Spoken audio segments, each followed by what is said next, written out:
But the order continued to grow and has centers all over the world, about 180 centers now. And one of them was close to the place I lived when I was growing up. So my parents and my grandparents were closely associated with this tradition. And I used to go to the ashram, which was close to our house, and I grew up maybe the last generation before internet and cable TV. And so I grew up reading a lot of books. And a lot of books in the house were literature written by Swami Vivekananda. And what appealed to me was, is this really true? That God really does exist? Self-realization is actually possible. And I can do it too.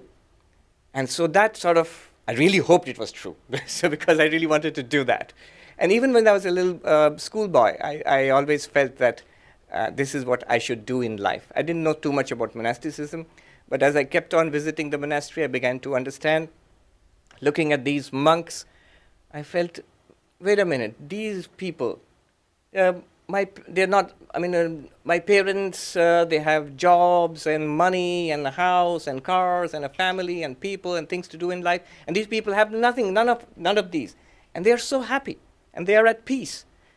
So that really attracted me, and I kept on reading. At one point, I decided I'm going to become a monk. I was doing my MBA. But finally, I remember the last assignment. I just submitted that assignment. Before that, I had become initiated into a mantra in this order by my guru, Swami Bhuteshanandaji, who was the 12th president of our order. And I had sort of, halfway through my MBA, I had gone to the main monastery asking, can I become a monk? And he very gently, he was in his 90s, he very gently said, what are you doing now? I said, I'm studying. How long will it take to complete? Is it over? He said, I had to say, no, it's 1 year, 1 more year is there. And very, very, very gently said, is it good to give up something halfway? Yeah. Which was a very wise thing to say, actually. A lot of people, at least some people, want to become monks just before exams, just...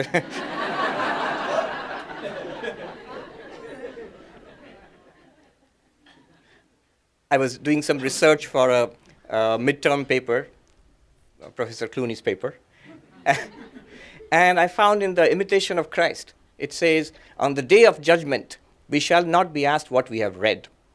I thought, wait a minute, every class we are asked, have you done the reading? So I did go back and finish my studies, and then I became a monk in the order. And what do I find? What is this order all about? And this is very useful to understand the entire teaching of the order. This is the logo, the emblem of the Ramakrishna order. Swami Vivekananda actually designed it in New York. Somebody came to him and asked, we need an emblem or a logo for a publication. Could you suggest something? And the description is, he took a napkin from the breakfast table and scratched something, drew something on with a pencil, and tossed it across the table to the printer and said, draw it to scale. And that became the emblem of our order. Now, what does it mean? It's packed with symbolism. The swan there represents the Hamsa, the symbol of the infinite, the absolute, of God, if you will. And the goal is to realize God. And how do you do it? The sun rising in the background symbolizes knowledge, spiritual knowledge, jnana. And it stands for Jnana Yoga, the path of knowledge. The lotus in the foreground stands for devotion or love. So Bhakti Yoga, devotion to God. The wavy waters symbolize work, action in the world. So a life of service and doing good to the world, Karma Yoga. And the serpent encircling the whole thing symbolizes yoga, the yoga of meditation. Dhyana Yoga, or what Swami Vivekananda called Raja Yoga. And the idea is, by harmonizing all of these, by practicing all of these, one attains to the vision of God. So in the order, if you look at the life of a typical monk of our order, you will find it's divided into meditation and study and service and devotional acts. So early in the morning, we would get up in our training process in the main monastery in India. We'd get up at just like that, 3:40 in the morning. A bell would ring, and believe me, you heard it. They would make sure that you heard it. I remember, I don't know, a senior Swami sitting here. I don't know whether I should share these. I remember there was one time one of the novices got so exasperated with the 3:40 a.m. bell that he actually hit the bell. But the person whose duty it was to ring the bell was very resourceful. So he took out a big steel plate and a steel cup and banged it all over the monastery, which was worse, actually. I remember in our training period, 2 years of intensive study at the main monastery, we counted. We had 26 bells in 24 hours. And the most disliked one was the one at 10:30 p.m., which told you to go to sleep. Now, if you're already asleep, that was a very irritating bell.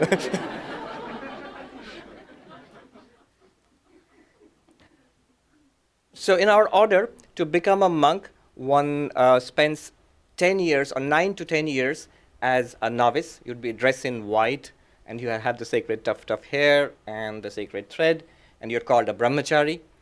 And 2 years is spent in intensive training. We study Vedanta intensively, the Upanishads, the Brahma Sutra, the Bhagavad Gita, with the commentaries of Shankaracharya and some other commentaries too.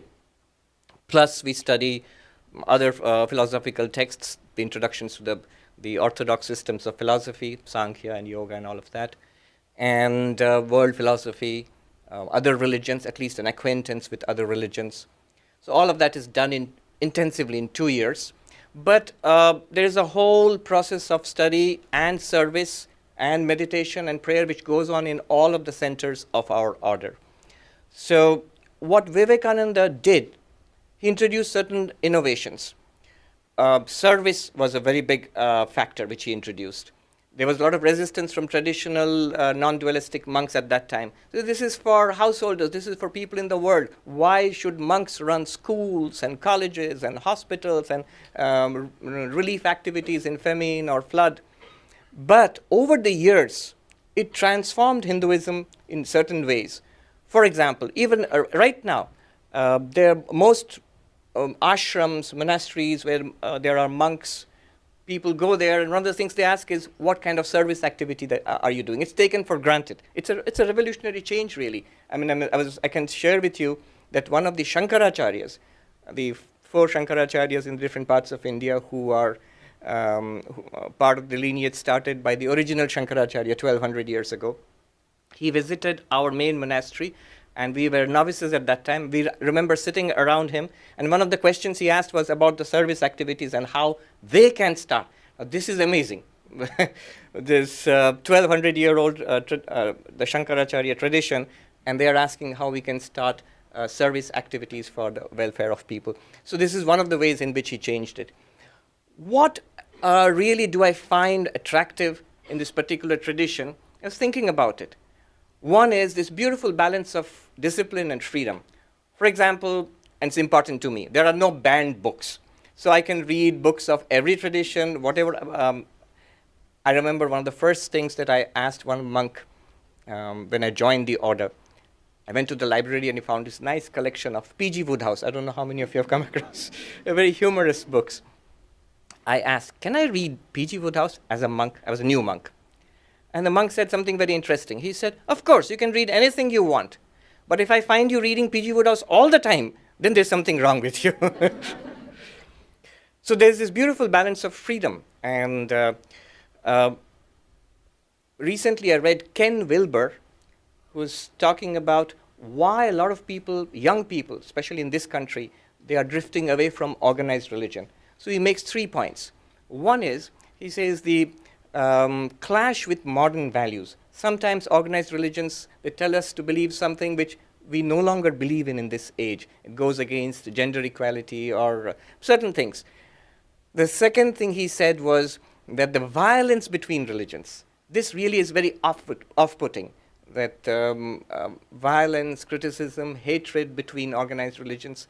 And the third thing he said was the conflict which people see between reason and religion and science, for example, where something is taken as mainstream science and accepted by everything, and religion tells you, no, this is not the way it is. What was we thought 5,000 years ago, that you have to believe in. Now, what I liked about this tradition particularly was this freedom and this openness to new knowledge. Swami Vivekananda was all for reason. He says, a man must not only have faith, but have intellectual faith too. Harmony between religions. This is another important thing which I found, that absolutely no criticism of other religions. Sri Ramakrishna said, as many faiths, so many paths to God.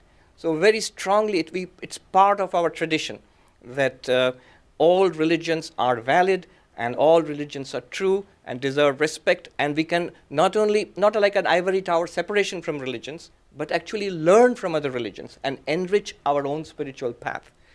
I know this kind of perennialism is not in academic fashion these days, but I'm sort of old-fashioned. I prefer that kind of thinking.